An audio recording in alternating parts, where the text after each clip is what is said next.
At home.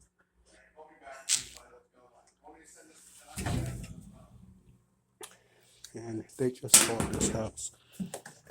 So that's in. That's the washer seal went defective. And now the seal, the bearer, and everything needs to be replaced. It's on the whirlpool.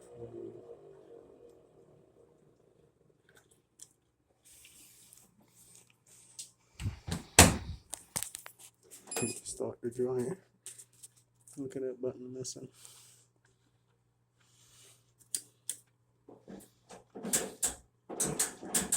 It's the dual steam button.